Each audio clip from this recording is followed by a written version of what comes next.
here? Is this working? Great. It is so difficult to listen to someone talk about you. Wow. But thanks so much. That was wonderful. So I'm so happy to have you four. Ava will be here soon. And that y'all have never met before.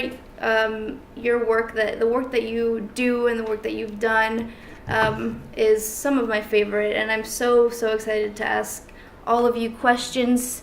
Selfishly, I really want to know the secrets of performance and songwriting that you all have. So let's start by if you guys can introduce yourselves and tell the audience what you're currently working on and just a little bit about yourself.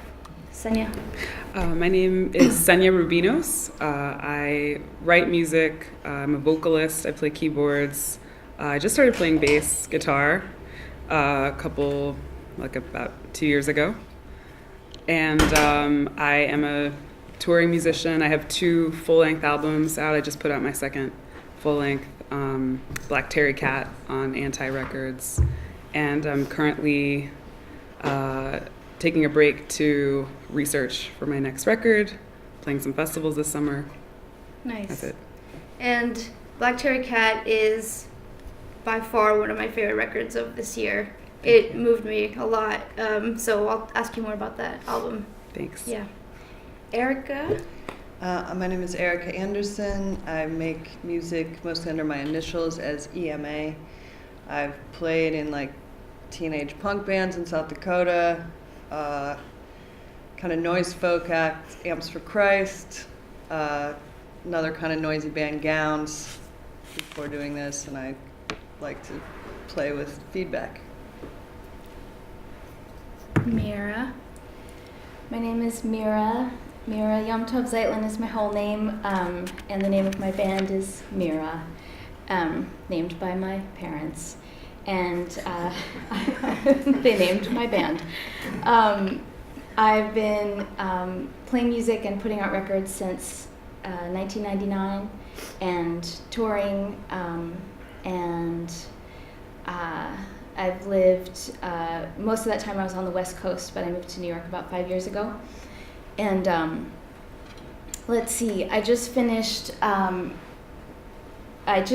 making a string quartet-based EP of a bunch of my songs. The quartet arrangements were written by my friend Jarek Bischoff, and I recorded those, and that'll be out in the fall. And I am getting started figuring out how to record the new batch of songs that I have, and I am slow, so we'll see how slowly I can make that happen. Excellent. Touring off and on, but happy to be here. Ava, hello, welcome. Hi, thank you for having me. Late. Oh yeah, I guess am. So Hardly. just kind of introduce yourself and what you're currently working on. I'm a guitar player and writer and sometimes singer, and my main projects are solo, and then with my trio, which is called Unnatural Ways. And I've toured around the U.S. and Europe solo and with a lot of different projects, just as various people as guitar players for hire a lot. But now my focus is kind of on my own music more than on playing in other people's groups. I live here in New York. I moved here 4 years ago from Oakland, West Coast also. And Unnatural Ways put out a record last September on Zodic that was all instrumental, and now we're in the process of making a record that has vocals all over it. And I'm playing solo tonight at Le Poisson Rouge. Nice. Cool. I Thank forgot- you. shit. Yeah, go ahead. I just forgot to say that I'm putting out a record in the late summer called Yes. Exile in the Outer Ring. So I wanted to say Which that. I've heard, and it's very You've good. heard that? I Okay. have. I've heard Oh, it all. cool. It's very good. She's got the leak. man. Yeah. So I want to first and foremost talk to y'all about environment and how that applies to your songwriting or the process of creating. Mirah, we were just speaking about when you sort of first were writing music. You were in Olympia and in the Pacific Northwest, and can you talk a little bit about how that created your first couple of albums, and then kind of moving to Brooklyn, and what that is doing to your current process? So when I first started writing songs and really just first started playing guitar, I was living in Olympia, Washington. I had gone to school there and stayed for a bunch of years, and I moved there in 1992, and as some or all of you may know, that was like a pretty fertile time for music in the Pacific Northwest and in Olympia in particular. And I hadn't moved there knowing anything about the music scene, but once I was there, I would go to shows, and it was very, I would say that 9 times out of 10, if I went out to see music, it was mostly or entirely women on the stage. And it's amazing to me that I wasn't consciously drinking that up and being like, this is feeding me and like guiding me towards what I will end up doing, but it really was. And just having all of these amazing women and queer people playing music I mentioned this before, it was like people were picking up instruments because they felt passionately about communicating with the world, not because they'd been studying guitar for a really long time or whatever instrument they picked up, not because they necessarily already had a lot of technical skills. And that was kind of, that like created an invitation to me to just pick up a guitar and to see what happened, and to not hold myself back because I hadn't been playing instruments since I was little or hadn't studied theory.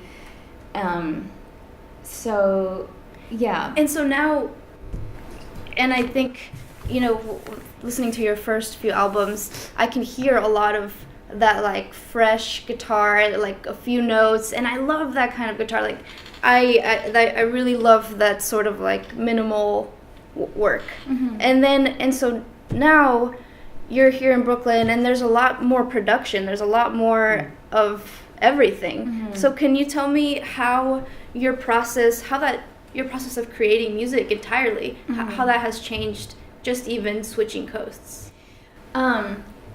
Well, it's true, and when I listen back to my old recordings, I'm like, wow, I totally made like early 90s bedroom indie rock.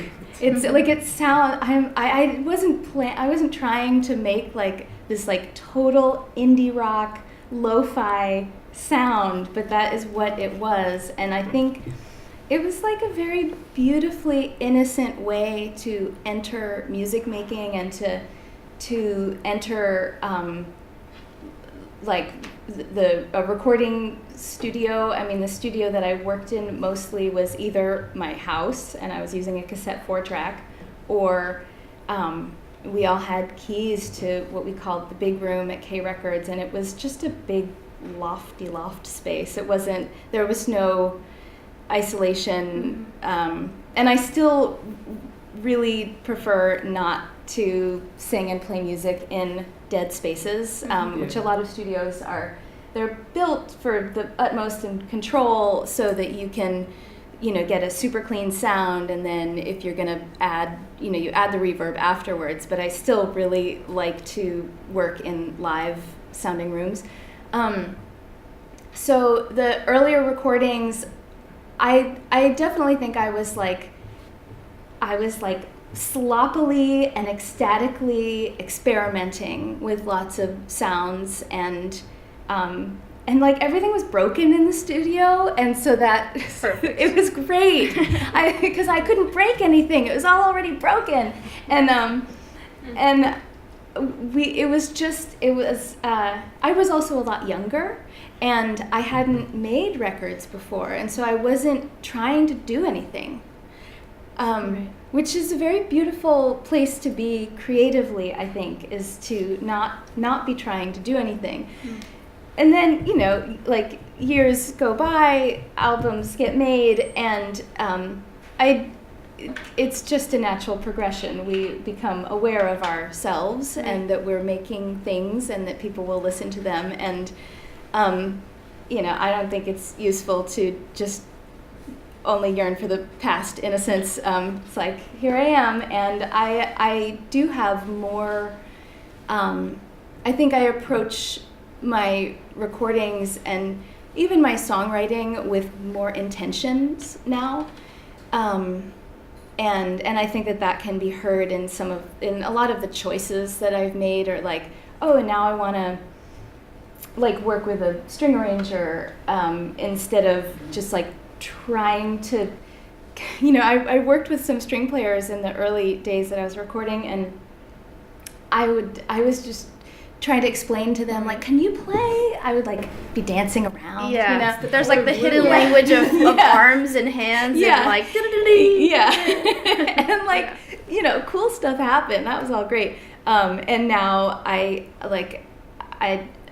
sometimes choose to work with people who can actually write out notes instead of just dancing around. Yeah. Cool. Yeah. You know, it's part of the growing up process.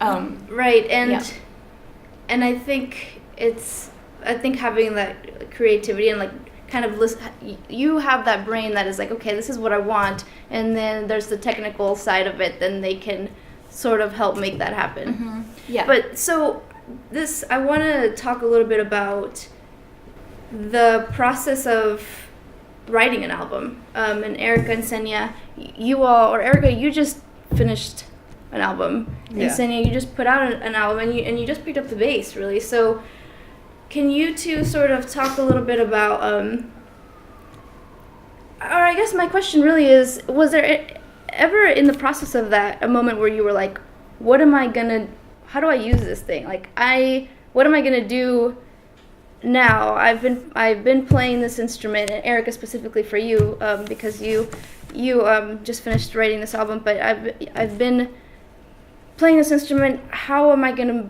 be creative with it? What am I going to do next? You know, so did you have that thought when you were writing this album? Well, I think one way to keep that innocence that you're talking about is just not to practice very often, which is typically what I do. And so when I play something that I think I still have that childlike wonder, that I'm like, this is sick, you know, when it's really simple. And there are definitely some parts on the record that I was like, oh, I'll fix this guitar solo later. Like, people would be like, that's kind of a shitty guitar solo. And I was like, okay, cool, I'll have someone else do it, or I'll fix it later. And then kind of whenever I would try that, we just kind of realized it's like, actually, no. It's not as, you know, kind of charming. It doesn't really fit as well. Mm-hmm. And like one of my label guys, this guy's been putting out records forever, he's German, he's just like, it's just you always just do the tasteful amount. Is what he said. So, I mean, I guess that's how I keep it fresh, is just not really playing all that often. Perfect. That's great advice. Well, and really quick, can you do use a lot of effects, and I can hear it in the recordings. How is it something that where you go into the studio, or you go in and you're like, okay, I'm gonna play, and you're like, and you intentionally pick out specific effects, and that's kind of part of getting the ball rolling creatively? Or just tell me about kind of the use of effects. Well, I pretty much track everything myself, so even though I'm not necessarily playing guitar a lot, I have been doing a lot of like production work, you know, whether that's in like Ableton or Pro Tools or whatever. So there's a lot of like software effects in there that can be really fun, actually. Yeah. And that's how you make stuff in your apartment or whatever. That's a world I don't know anything about. Yeah, we can talk. So let's talk. But I want to say one thing about the East and West Coast. I was thinking how much I feel like the West Coast is kind of more guitar There's like more, like I kind of resonate a little bit more with the guitar. It's like kind of dumb but kind of sexy, you know? And this way that New York's a little more sophisticated. Yeah, New York is like more deconstructed everything, I feel like. So it's like, again, not cool to sound like a guitar, even though you play a guitar here. Whereas on the West Coast, you're like, oh, guitar! Like, I'm gonna play this surfy, like Western reverbed out melody, and everybody's gonna love it. And here it's like, no, we're over that. It's like a yeah. I felt the opposite of that, actually. But I'm from the East Coast. I was born in Hartford, Connecticut, like the middle of Connecticut. Like kind of the opposite experience of what you were talking about with like seeing all these great female musicians and going to see shows. Like I never saw shows when I was a kid, and I didn't know anyone who played music. And I started playing music like in school. I went to public school, and there was a band program there, and like I learned how to read music there. And that's not what I was going to say, but I was going to tell you that I was always trying to sound like a guitar on my keyboard, actually, because I couldn't play guitar. I went to school for voice and for composition, but I never studied like classically piano or guitar, or my instrument was my voice. So I always had a complex that I shouldn't play anything that I don't know how to play. And I played piano just like, writing parts out, and like it took me a really long time to actually be able to play in front of people, because I thought I wasn't worthy to play on a stage in front of people. I had like that mentality about it. But on my first record, I was trying to make my keyboard sound like a guitar all the time, constantly. And like, I don't know. So to me, like, I don't know, I guess maybe in the early 2000s, I felt like that was something. Everyone was like plugging their synths into like guitar amps and like making them sound really crunchy and stuff. And people constantly thought it was guitar on my first record. But here, you two should have. Go for it. I mean, there's one thing that's like playing guitar, and then there's the other thing, I think, that's like the fact that all these really cool effects, electronic sonic processing things, have been put in tiny boxes and sold. And that has to do as much with like the guitar, I think, than the actual like instrument of the guitar. Yeah, and so I want to touch on that a little bit more, but I want to ask Senya first a question. Sorry. Okay. Turn it off. Oh, okay. Yeah. Okay, Senya, so when did you decide that you were going to start playing instruments on stage, and we're going to start pick up the bass and learn? I started and write with that. Well, I started playing keyboards kind of like as an emergency, because I was spending a lot of time. I would write out all of the parts to all my songs, and then like get people to come play them, and then they would be there like trying to read all this stuff and be like, oh, this is so hard and I can't do this, whatever. And it would take forever. Like we would rehearse for months before we could play a show, and then we would play a show and it wouldn't be good. And I was really frustrated, and I just had an urgency to play this music. And one day I just decided like I need to just play, and I booked a show, like a solo show, thinking that it was going to be like super low pressure, and like there would maybe be like 5 people there, so it was okay. But it ended up being like a bunch of people there, and it was completely terrifying. But then I did it, and I was like, okay, I can do this. Like no one came out and like called me an imposter. Like, no one was like, hey, you don't have like your fingers stick out like this when you play the piano. Like no one said that to me. So I was like, okay, I guess I can do this. So and that actually really accelerated my music writing and performing, and led to me releasing my first album. And then on my second record, I picked up the bass because I was demoing songs, and I had hired a bass player to come and play a couple songs for the demo, and he like canceled last minute, couldn't do it, and I was just like, okay, I'm going to Guitar Center, I'm going to buy a bass, and I'll return it at the end of the weekend, and I'll just like demo the songs, and like they'll be done. But I bought like the cheapest Squire whatever, because I didn't know what I was doing. And I had so much fun playing it, and it was so cheap that I was like, well, whatever, I'll just keep it. And I didn't make anything of it, but as I kept writing songs for the record, I just kept picking it up because I really liked that I didn't know where anything was, and like on the keyboard I know where everything is, and the layout was different, and it made me use my ear. I couldn't like fall into old patterns, or I had no reference point, so it was like starting from scratch, and since I literally just don't know. Like I could have looked it up, obviously, or like I could have studied guitar tabs or something. But I was just like, I'm not gonna look. I'm just gonna listen. So I ended up writing almost half the record on bass, and played bass on most of the record.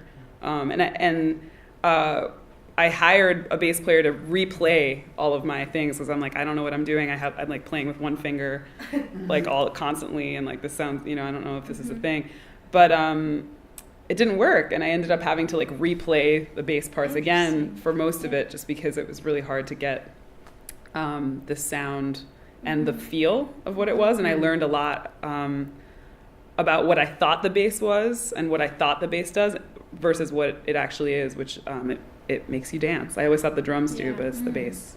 That's so cool.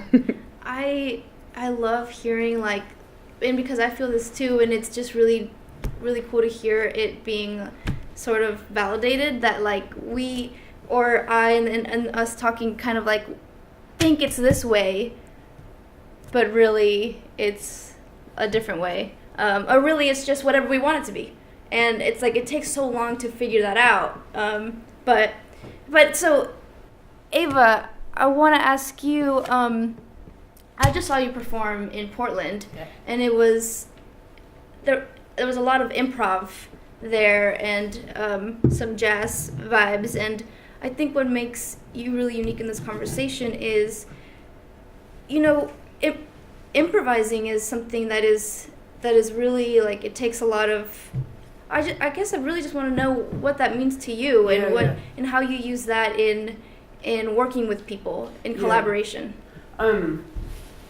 It's interesting you say that, because like the set that I did in Portland, there's like a lot of noisy stuff that I do, and a lot of sort of like outer space sounds, but it's not improvised actually. Like it's pretty set every time. And if you come see me do it, 3 nights in a row, it'll be a little different, but not so much. Yeah. So it's not so much that it's improvised. I just like working with noise, and I feel like I came up.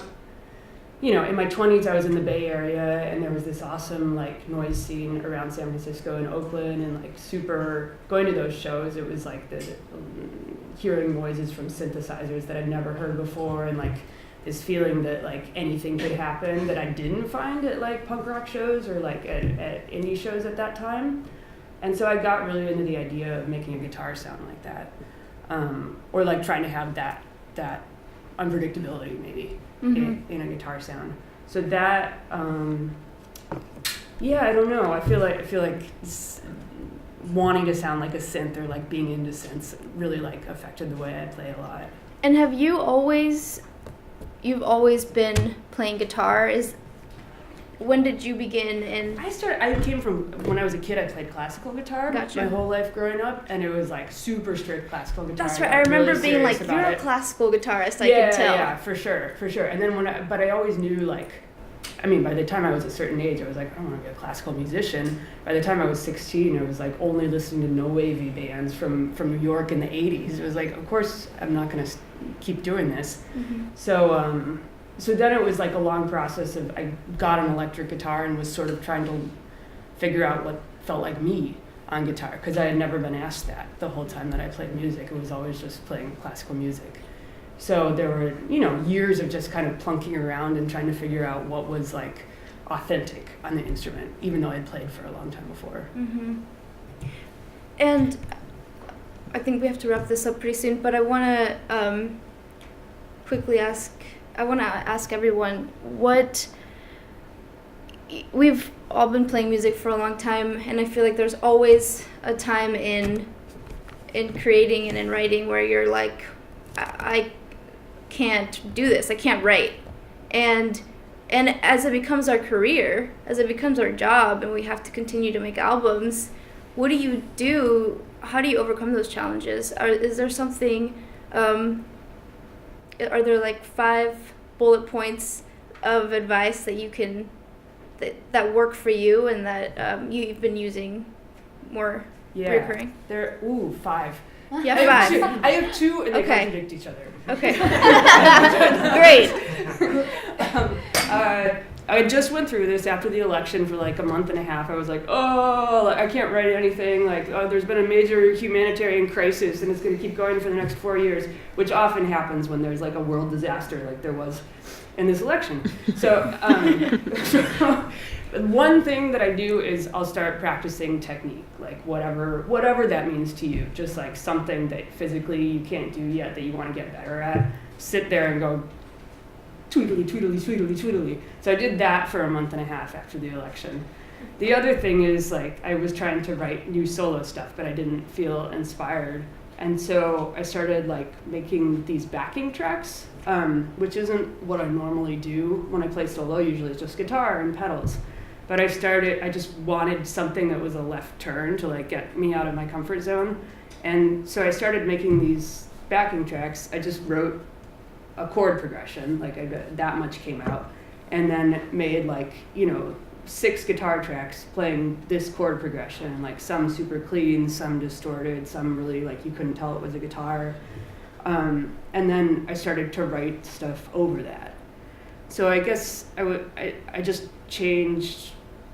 I did something in my process that I wouldn't normally do, you know. And now I'm using like this backing track in my solo playing, and I wrote things over it that I would never normally write. Gotcha. So practice and then don't. And practice. then don't. Excellent. Mirah, can you come up with 5? You think? I'm not sure Sorry. if I can come up with 5. No, 2 is great. Those are 2. Those are good.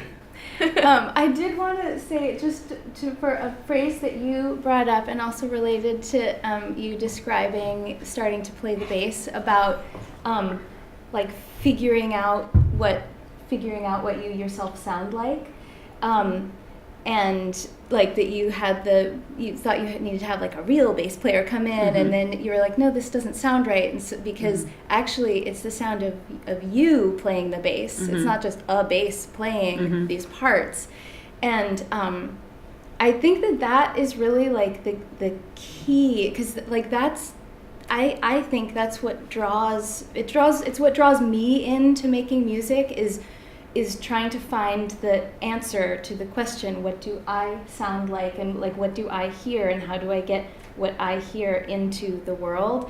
It just seems like the essence of what we do as music makers. Right. And I think it's important to just acknowledge that because I mean, everyone feels like an imposter, like probably multiple times a day. Like, do I play do I play guitar? I just picked this thing up 20 years ago. I don't know. But it's either that it's like totally okay to be an imposter, and or we just have to relabel that, you know. Right. And in terms of, let's see, bullet points, I think it's sort of like getting out of your own way, however you define that. I think that like picking up an instrument that you at least don't think of yourself as being able to play is really great. I sometimes call them like drooler instruments. It's like I got myself a steel drum a bunch of years ago because I was like, I love this sound. And so sometimes I'll just like, I don't really know how, I took lessons for a while in Tacoma, but for a month. I've quit like every lesson that I've ever, I've taken lessons for like a month and I quit. But I bought myself like a classical Indian, or an electric Indian banjo, this funny thing, and an instrument that you can like, because all of a sudden you're like, oh, I don't have any expectations.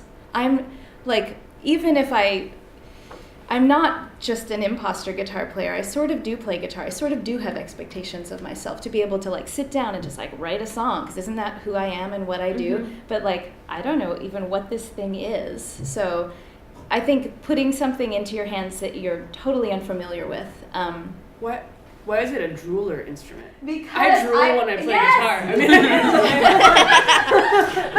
okay, so I don't drool when I play guitar. Oh, but that's great. it's personal. But sometimes if I'm playing one of those instruments that I'm like, I just need to like make sound and not be trying to do anything, I have found myself drooling. And so Just making sound is yeah. something. Yeah, totally. Yeah. So I maybe 2 bullet points. I think two's good. But let's stick with 2. Okay. Do you have something on your mind right away? No. Okay. It's all you now, Erika. Okay. I think what everyone's saying about lowered expectations is good. One thing that was really helpful for me writing this last record was I had a couple shows. I had a show where I had to play 4 hours solo at PS1 MoMA while this other stuff was going on.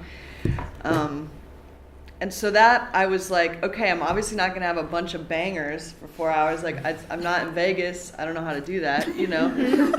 But you're not Britney Spears in Las Vegas. I mean, yeah, it's not just like. So I taught, I was learning how to do Ableton Live and all that. Yeah, so basically, I kind of got my ego out of the way. It wasn't like, okay, I'm going to go up and do my songs and all this stuff. So I had to write. I had to generate a lot of material. And also I did this kind of similarly at Moog Fest, where it was another 4-hour improvised performance. So learning new tools and just having to be like, I need to fill 4 hours of material. Right. But I'm not going to hold them all to the standard of So what did you use? What were your what were they? What were your tools? So I used my laptop, a Motu sound card that had a guitar that had a guitar going through it and a mic going through it, and then a little MIDI keyboard. So I had soft synths, I had samples, and I had this guitar. And at first, the thing about the guitar is it's kind of like a bitch to travel through airports with. So there was an important time when I was like, I don't want to bring this guitar with. And then I had people be like, no, you need to have a living instrument. You need to have something that responds to you in a way that's not a soft synth. What I mean by soft synth is something that's like a computer, not like an analog physical instrument, but like something that's generated within the computer. Gotcha.